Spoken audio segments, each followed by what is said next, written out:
Set in the Chicago rural areas, Amy Mitchell is an exhausted 30-year-old mother of two. Between focusing on her children Dylan and Jane, taking care of her business, going to talk gatherings, and simply taking care of a lot of things at the same time, she scarcely possesses energy for herself and is seldom compensated with appreciation. This movie's name is Bad Mom, which was released in 2016. Kindly give a like and don't forget to subscribe to get such kind of explanation in the first place.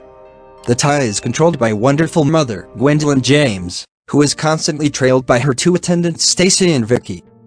Gwendolyn is continuously getting Amy to go to talk gatherings despite the fact that they are crazy. Gwendolyn is obviously domineering and intellectually insane. Amy's occupation is for the most part part-time at an espresso organization, and her supervisor Dale is a simpleton, while her other colleagues are languid recent college grads. During supper, Jane goes crazy about the postings for the soccer group that evening, which thus makes Amy go ballistic. The two go on the web and see that Jane made the group, and they get invigorated. Minutes after the fact, Amy strolls into her man-kid spouse Mike's office to think that he is jolting off. She believes it's pornography and doesn't mind at first until the exposed lady named Sharon on screen ends up being somebody on the webcam. When Amy asks how long this has been going on, Sharon says 10 months, and Mike concedes he created an affection for the lady.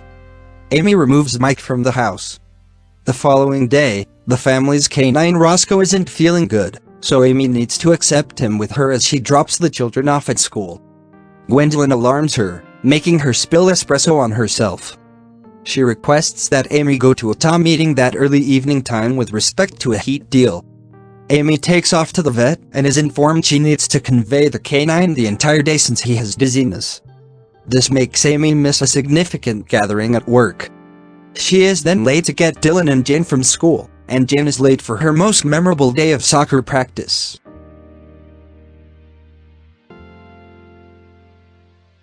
That night, the tousled Amy hesitantly goes to the town meeting with different mothers. Gwendolyn limits the mothers from carrying anything to the heat deal that contains fundamentally any fixing utilized and prepared decent.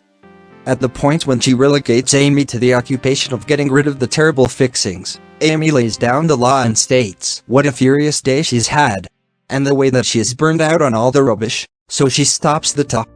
Afterward, Amy goes to a bar and meets two different mothers, remain-at-home Kiki and consistently horny and flighty Carla.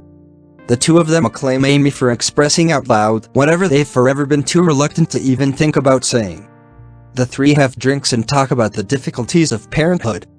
They conclude that as opposed to being good example mothers, they need to be awful mothers that would do anything the damnation they like to do.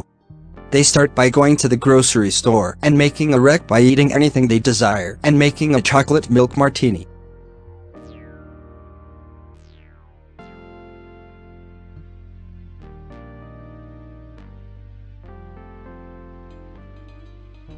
The following morning, Amy awakens rumpled and doesn't waste any time trying to make the children breakfast.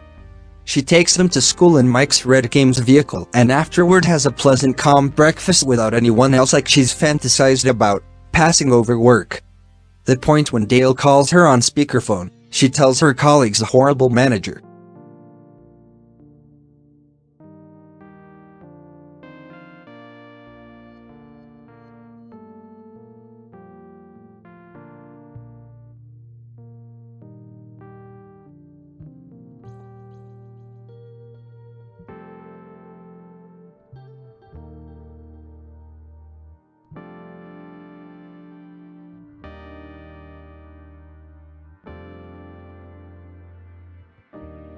The point when Dale calls her on speakerphone, she tells her colleagues a horrible manager.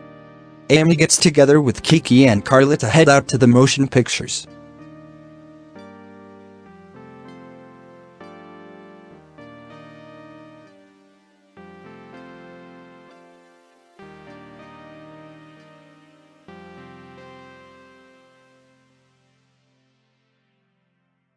They get food a short time later when Kiki's significant other Kent shows up and basically makes her trend her companions and get back to watch their 4 children, which puts off Amy and Carla. The school holds its preparation deal, and Amy simply brings locally acquired donut openings. She's moved toward by the attractive bereft dad Jesse, who shows interest in Amy. Gwendolyn comes over and smacks the case off the table, taking steps to carry Amy down for screwing with her coordinated preparation deal. She stomps off and pushes one more mother's cupcake over. One more day after the fact, Amy takes Jane to a Mandarin class. However, since she could do without it, Amy rather gets Jane a spa day where Carla works since she could sneak them in. Amy unintentionally neglects it that she and Mike are separating, which disturbs Jane, yet Amy attempts to comfort her. That evening, Amy concludes she needs to get laid since she's just at any point engaged in sexual relations with Mike, and that hasn't been in years. Kiki and Carla select a hot dress for Amy while likewise ridiculing her mother bra. The women go out to a bar. However, every person that Amy runs over gets put off by her acting a lot of like a mother and looking at being a mother. Jesse and his pals appear, passing on him and Amy to sit and talk together. Jesse discusses how he's seen how steady employment Amy manages her children, prompting them to make out. In the meantime, Gwendolyn powers the soccer mentor to seek Jane to get back at Amy. At the point when Amy figures out it was Gwendolyn, she faces her and moves her to turn into the new top of the top. With Kiki and Carla's assistance, they spread the word to different mothers about Amy running for the position.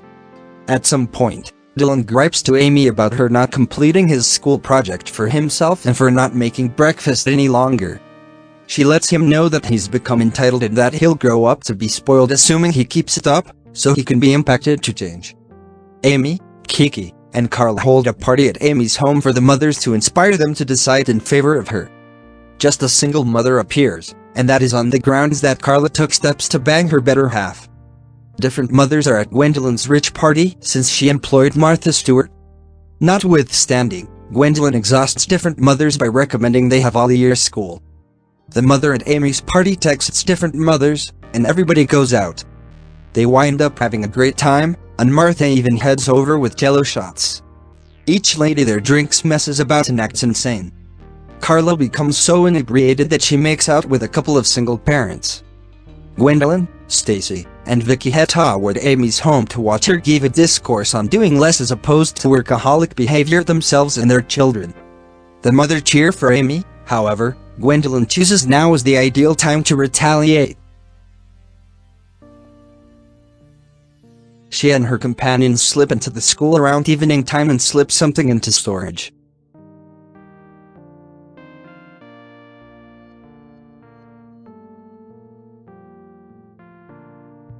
After the party, Jesse makes an appearance at Amy's home subsequent to getting an upsetting instant message composed by Carla. The two end up engaging in sexual relations.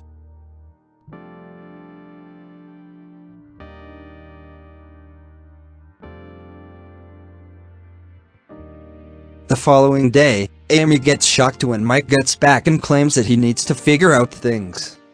She maintains that he should go to treatment with her, which he fears. The two end up proceeding to meet with Dr. Carl.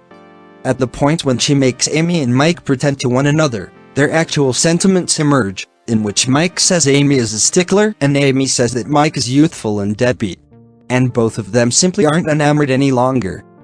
Dr. Carl understands their marriage can't be fixed and proposes they separate right away.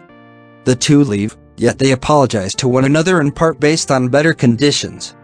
Amy gets a call from Chief Burr, who requests that she go to the school.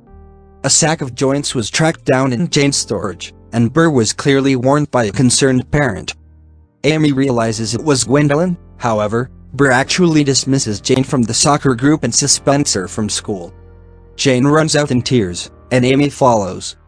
Jane tells her that she's become childish and has disregarded her parental obligations for spending time with her new companions. Jane and Dylan wind up remaining with Mike for a tad. To top everything off, Amy gets terminated for not appearing for work recently. This lets Amy be in lost hope. The evening of the Ta decision shows up.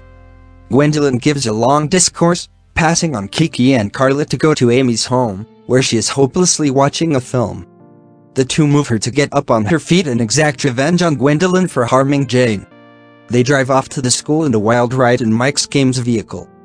During the chaotic drive, Kiki gets a call from Kent, who is abandoned by the children.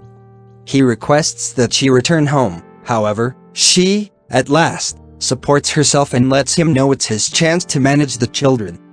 Amy and Carla are exceptionally pleased. Amy wins the political decision and celebrates with her companions. She then, at that point, sees Gwendolyn crying in her vehicle. Amy approaches her and converses with her. Gwendolyn concedes that her life is everything except great and that it's negatively affected her. Gwendolyn claims that her better half was captured half a month sooner for misappropriation, her cousin has joined ISIS in the Center East, and her 3 youngsters disdain her for her compulsiveness. She is sorry to Amy for how she treated Jane, and Amy pardons her. The kids return to Amy's residence a few days later. Jane is back on the soccer squad, and she thanks her mother and apologizes for her behavior. Dylan makes Amy a frittata for breakfast as a surprise. Amy is driving the kids to school when she receives a call from Dale, who begs her to return to work because the place is coming apart without her. Amy agrees to return on the condition that she be paid twice as much as before and that her work schedule is made more flexible. Amy drops the kids off before meeting Kiki and Carla. Gwendolyn pulls up in her car and invites the ladies to join her as they decide what to do that day. They plan to fly to their destination in Gwendolyn's husband's private jet. If you enjoyed the explanation, it is of utmost request to subscribe to the channel and give a like. Your subscription is our inspiration. Hope to see you in the next videos. Thank you.